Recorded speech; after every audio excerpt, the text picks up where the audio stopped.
Okay, awesome. So as I said in my email, we're just going to do a mix, of course, of allowing you all to bring in any questions that you have for us, as well as um, just spending some time talking a bit around uh, conflict resolution and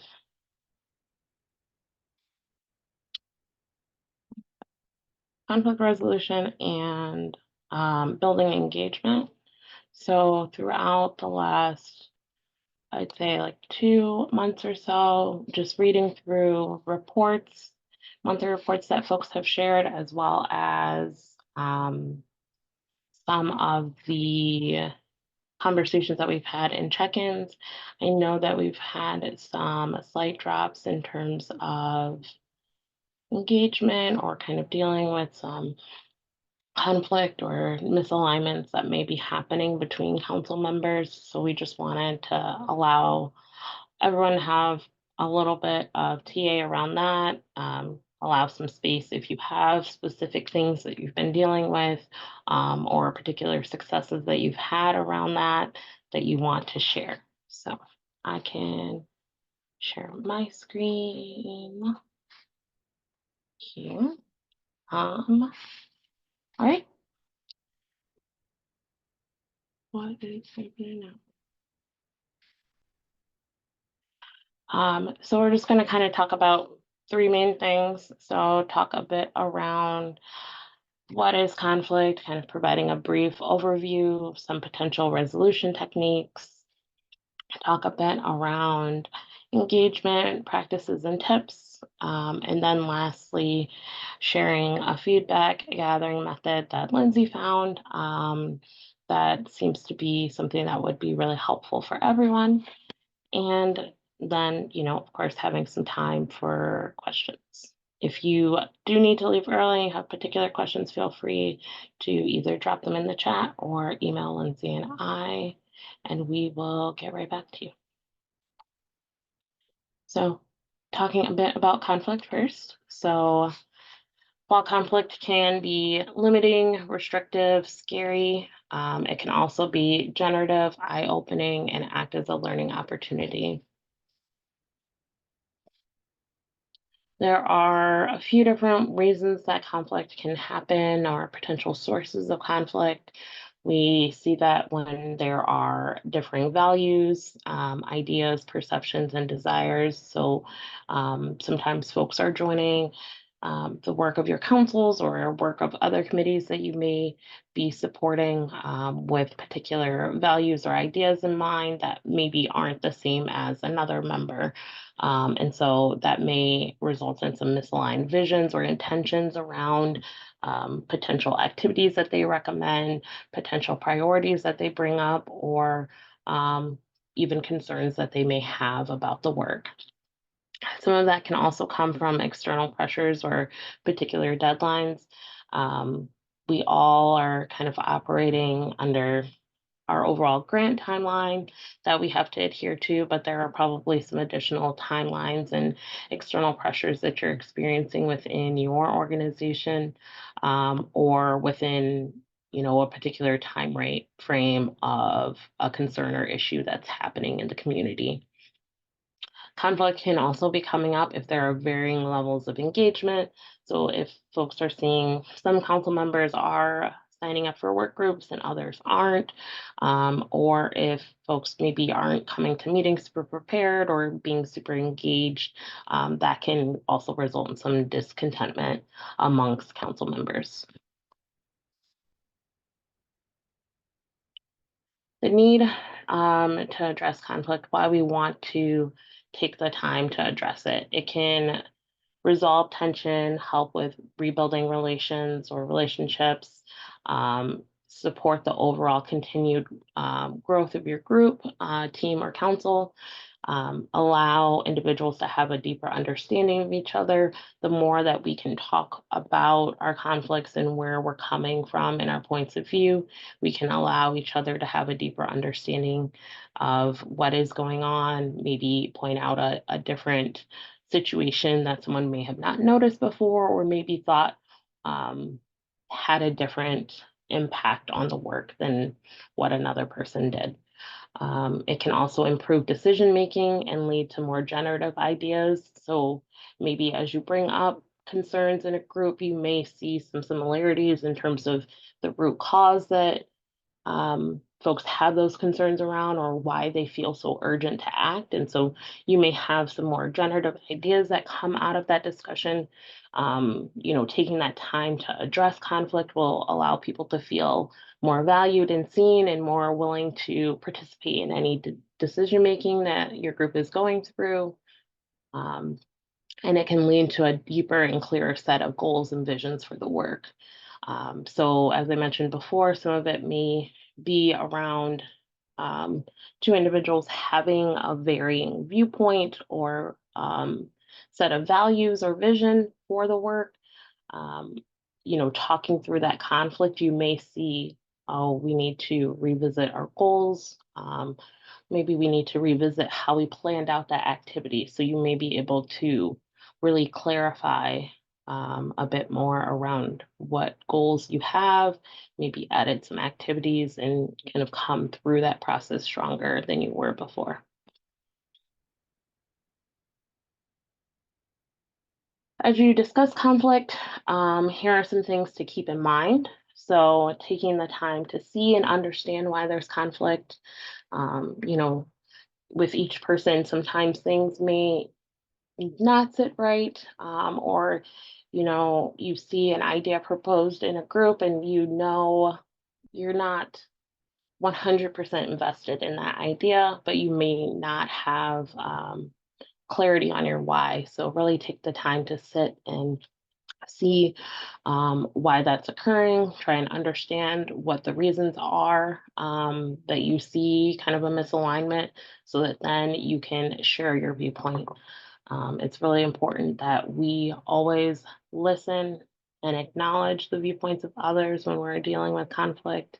Allowing there to be space for a generative discussion, something that allows others to voice what they're experiencing and what they see, um, and then work to come to an understanding of each person's viewpoint. So, really thinking about, are we listening to respond or are we listening to understand? Um, so, spending that time to listen to understand rather than to be prepared to deliver your next debate point. Identify ways or ideas that you can address the needs of each viewpoint. So now that you've taken that time to share with one another, think through what are some of the ways and ideas that you can address each of the viewpoints or concerns that have been uplifted. Determine what, if any, overlap may exist. So that could look like some overlap in terms of what are the root causes that were a result of this conflict.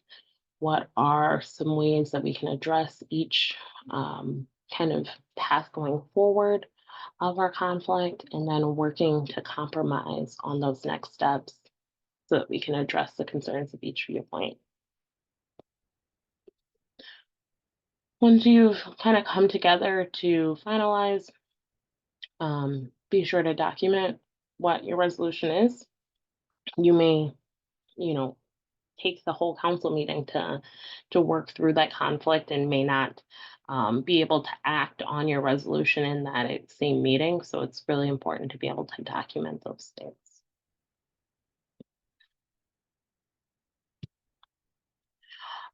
This is just, I really like a good workflow document to help me in terms of working through processes. So this may be helpful for some of you.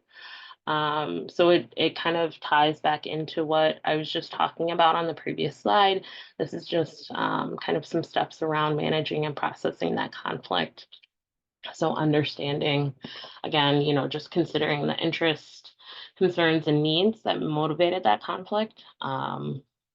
Was it due to potential timeframes and time constraints that we're under here? Um, yes, the slides will be shared. So was it due to any sort of, particular time constraint? Is this because of a partnership that we're losing? What what are the reasons, and allowing each party to be able to share that and voice that? So that's part of that step two of listening and acknowledge, bringing those parties along without arguing. So really being able to share with um, a sense of understanding, not being on the defense, realizing that you know we all came to this work with uh, the idea of supporting our community in mind and how we can bring everyone up. Um, and so these are not our enemies at our table, these are really our allies. So allowing each person some time to share their interests and concerns, having that be some time that doesn't have interruptions. And then once they're complete, allowing some time for follow-up questions. If you want any clarity or deeper understanding, kind of going through this, oops, going through this process as many times as you need to, in terms of if there are several different sides of a conflict that has arisen, or if it's kind of just the one viewpoint that we need to share. So generate ideas. So this is kind of our point of being really generative around our conflict, encouraging the group to provide ideas or solutions to address each viewpoint. Um, Really, this is more around brainstorming. It's not about what's feasible or what's just pointing out holes in particular arguments. So really, that step is really to allow folks to, now that they've shared their viewpoint, really kind of generate their ideas of how they see their next steps working out and how that would look in this work, so that everyone can kind of see even more what that would look like. Um, Assess your ideas and identify commonalities. So, taking a look, seeing what are similarities, asking yourself or asking the group, what are any actions that we can take to satisfy multiple or all of these viewpoints? So sometimes there may be ways that we can meet in the middle or still be able to keep the same overall goal, but work through the activities in a way that will satisfy each viewpoint that we have in the room. Um, so, looking, are there any potential compromises available? Now that we have a deeper understanding of each other and we've gotten to see what my plan is, what Lindsay's plan is, um, what Jasmine's plan is, then we can kind of move forward with a bit more meaning. And then lastly, documenting that resolution. So, like I said, sometimes conflict resolution does not all happen in a quick 15-minute process. So, making sure that you make note of that final decision, but also why that decision was made.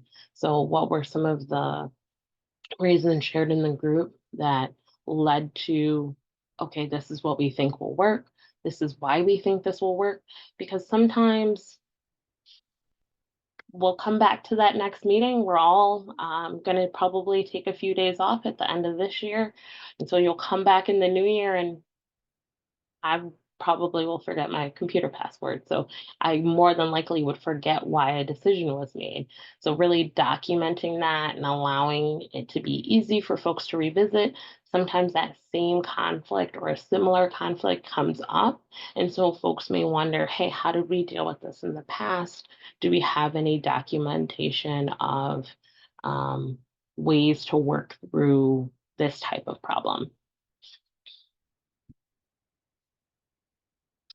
Um, I did not include a question slide, but do folks have any sort of immediate questions around conflict and conflict resolution?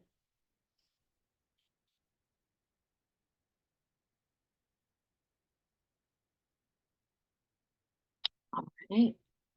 Well, if you do, feel free to type them in the chat. Uh, we'll just talk a little bit around engagement and best practices and tips. So overall, reasons that we want to have engagement, strong engagement, pretty robust, is it helps to bring some unity around your council members. It'll allow your work to be more impactful as you work towards your action plan goals. And that reason for that is twofold. You'll have more individuals sharing the highlight of your work. You'll have a greater community presence. Likely more of your council members may attend mini grantee events. Maybe will engage with other partners that you've worked with. They'll be able to, really share the work that you're doing in a meaningful way, which is really important as we look for additional sources of funding, as we go forward with bringing in new and additional partners. Being able to have a really clear and concise understanding from your council members is very beneficial. Many of you may have experienced these, but these are some signs of the decreased engagement. So you may have noticed that some processes have been slowed or delayed in terms of your work groups or overall council activities. Some of that may be due to external factors, and maybe some of that is due to internal pieces that are happening within your council, whether that's conflict, like we talked about, or just overall malaise, uh, lack of time, what have you, whatever reason is, spurring that lack of engagement. You may notice that while you have folks at meetings, fewer members are prepared or aware of items for the council meeting. So if there are readings that you ask folks to do prior, they may not have, had the time or the ability to prioritize that. They may not be fully, aware of how many of your activities are tracking, just if there are other things that are on their mind or are taking priority. As your meetings are conducted, you may notice that you have more spectators than orators, so you have more people sitting and taking in the meeting rather than actively discussing or engaging in your meeting topics. You might notice also just an overall increase in missed meetings or in missed responses to communications that you send out. And this isn't too much of a shock. I know many folks, as we start to resume many of the activities that we did prior to quarantining, may not have as much time available. Maybe they're being pulled in many more directions, might be going into the office more if they have another position that they're kind of allocating their time around while participating on your council. So this isn't, a sign or a reflection of the work that you all are doing facilitating your councils or acting as a backbone organization. There are so many factors that occur and kind of result in that lack of engagement. We just have to kind of acknowledge it and work to identify ways that we can build our engagement. So these are just some potential ways or tips that you can utilize to build your engagement.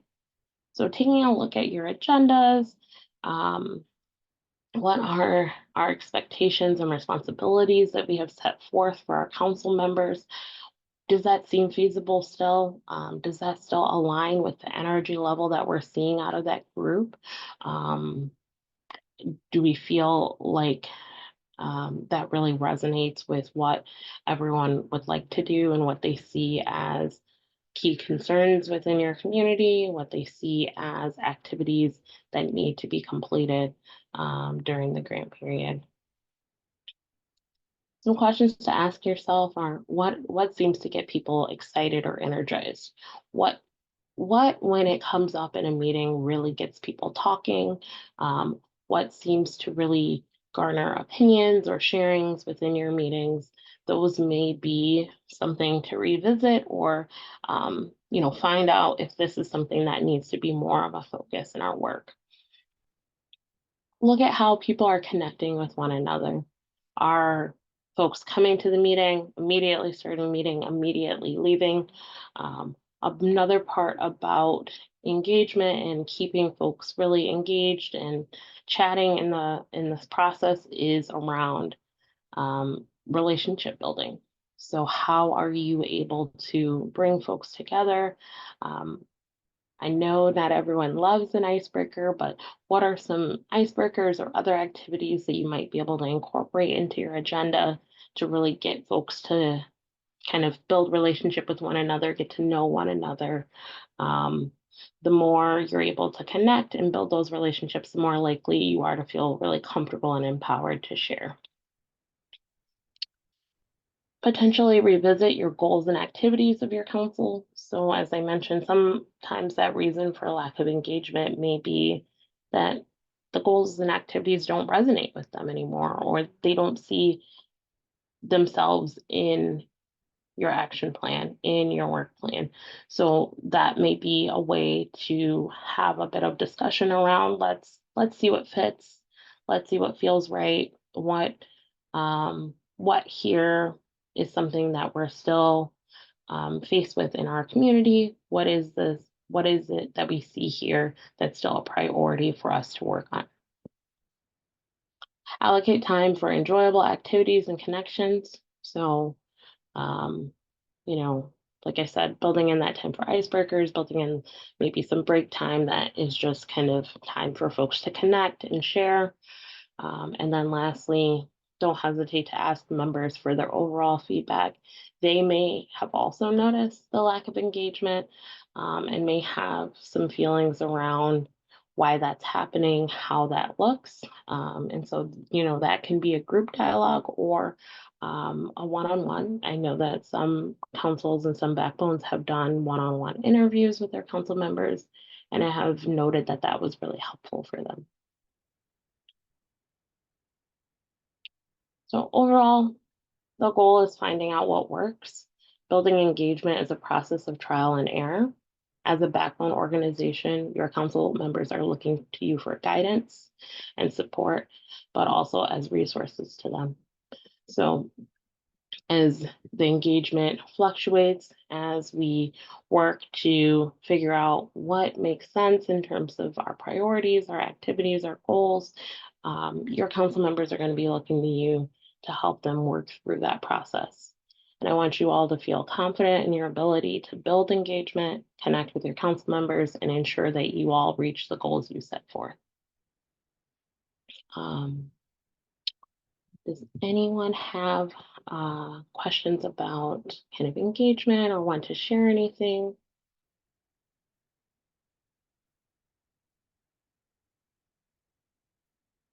Amy? So we talked a lot about, listening to one another, not only when we're talking about conflict resolution, but around figuring out ways to address engagement.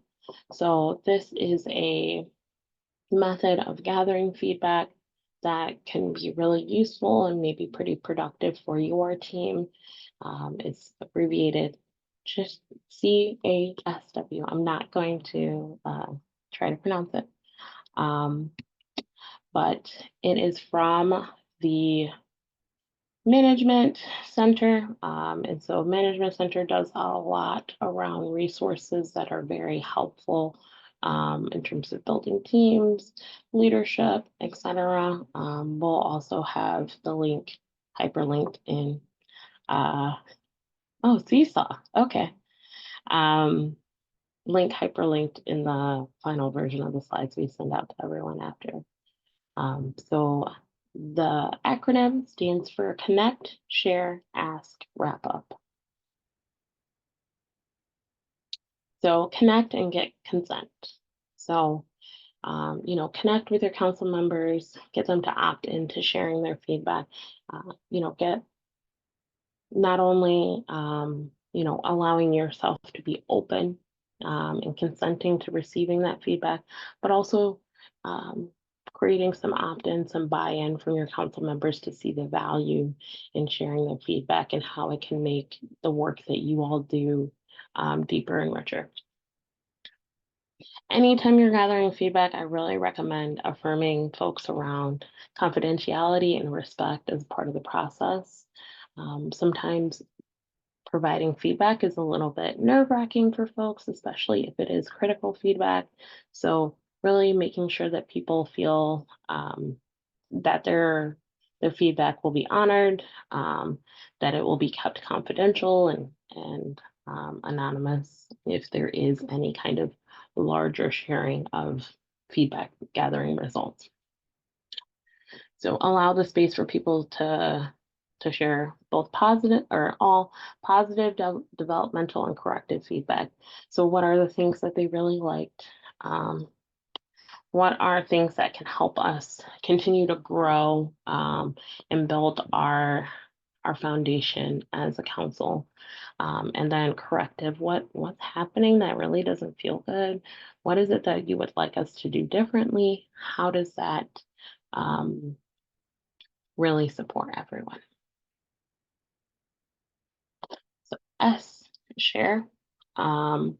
Share observations, impacts, and requests.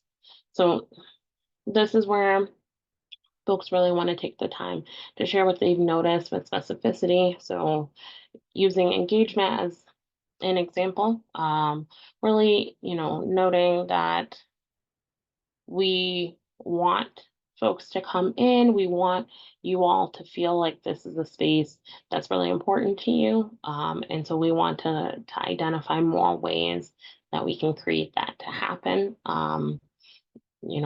If that's about scheduling and people's ability to come in person, or if we need to move virtually or have a hybrid or a mix, what have you, just being very clear and, encouraging the responses that folks provide to be pretty clear. So, be thoughtful about your considerations of your inceptions and, have people really share what they feel has happened. Create a space that is without judgment and allow them to really voice any concerns, ask them if there are particular requests or what things maybe that have happened in the last, 6 months or so. What pick your time frame that has really impacted how they have engaged.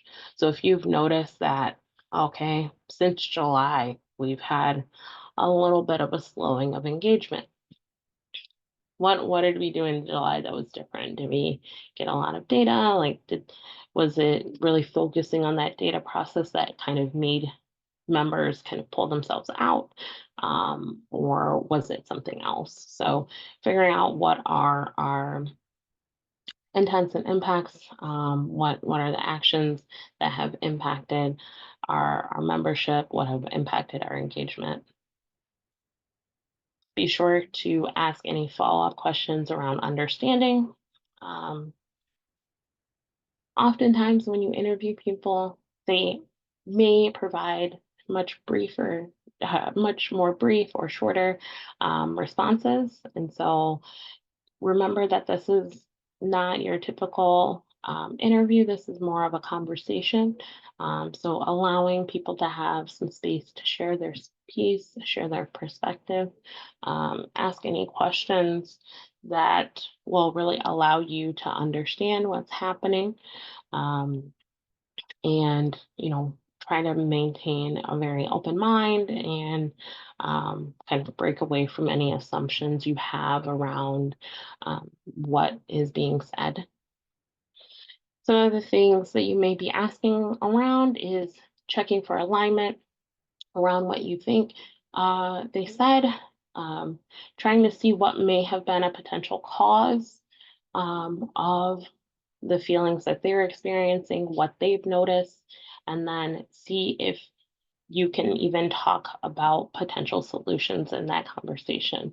So if someone said, I feel very disconnected, um, would it be helpful to have more time talking with council members unrelated to our activities to just kind of get to know one another?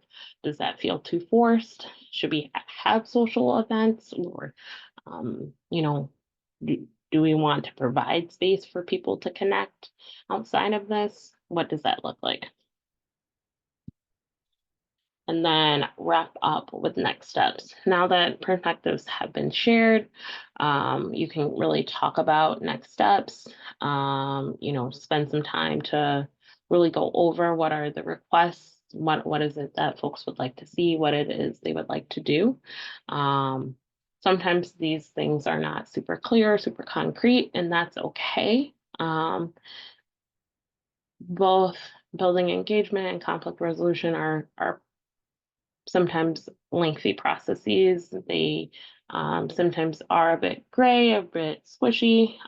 So you may spend some time chewing on this, or, kind of thinking on it in terms of what that wrap up looks like. It may not be a perfect clear package.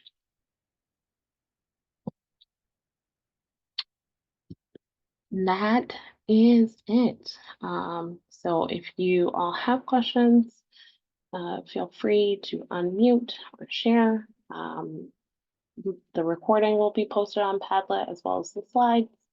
And this is our last office hour of the year. So I think for many of you, I won't see you again until 2024. So, just spend some time at the end of the year doing things you really enjoy, spending that with either the family you were born into or the family that you have created. And, take some time, rest, enjoy. Oh, thanks, Lindsay. Does anyone have any questions and want to share any ways that they've worked through either conflict resolution or dealing with engagement? Definitely. Chandra, would you like to share? Yeah, as you were doing your overview, Danielle, a couple of thoughts came to mind. Yeah. And when you asked the question, even both questions, it made me just think about one thing that connected to something you said, but that you didn't go into. And that is, I was trying to find it because I took a shot of it, but I think one of the slides said kind of connect and consent. Mm-hmm. And so I think that what that sometimes does look like is providing space to connect, so that, and then being more organic, so that people who like just like to talk, or really have been hurt, or really have done a lot, really just see some major issues, and they really either do this in every space or don't have the space to just really share. So, sometimes it is just a matter of just understanding, like, this is who this person is.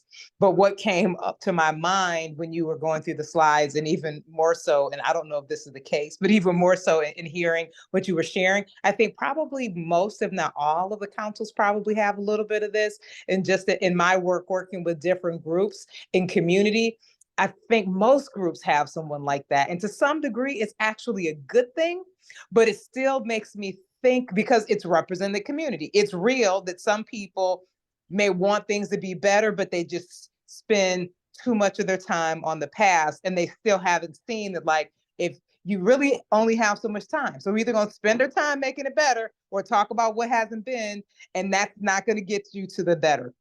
But the larger point is just the selection. I do find that at the end of the day, some people just aren't a fit to get work done. So they're a great voice, they're a great representative, they're great historians, but sometimes you got to go back and say, okay, did we, is it, and you may not have that kind of process, but sometimes you have to look at the process or the process moving forward around, okay, what are the agreements for how we're going to spend our time, and what is it that we're doing, so that there can be more shared kind of reinforcement that this is a group that is focused on what we can do, that is focused on, like the future and solving problems, and that maybe you create other ways for the frustrated, the history, so there's a way that it can be scheduled outside of the meetings where you're really trying to get things done. So hopefully maybe a little bit of that is helpful. No, thank you so much for sharing that. It's a really good point, and I've seen in some kind of action teams that I've participated on in the past that have what they call like at-large members, kind of those members that we share the specific activities of a work plan with, who, they are our energizers. They are the ones that really make sure that we still have a lot of investment in the work and why, and like make sure that we keep working towards, addressing our why.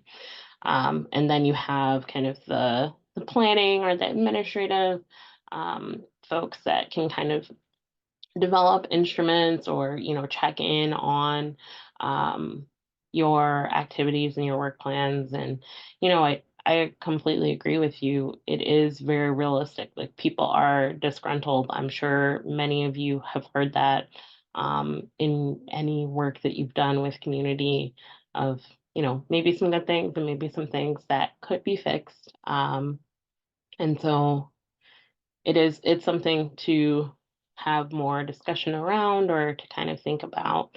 So I really appreciate your insights.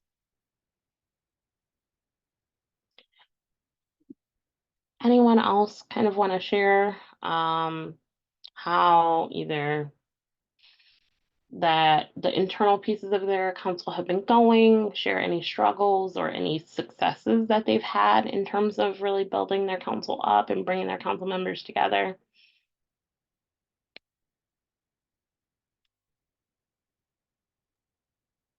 This is Dana. I'll share an idea that we have, which is, like you had mentioned, Danielle, the icebreakers. Like, how else can we involve our council members so that it's not just me and the co-facilitator, which is Jason, the HEC backbone person, speaking the whole time, but how else can we involve them? So we're trying to have a person hopefully volunteer to do the icebreaker each time to kind of share the space.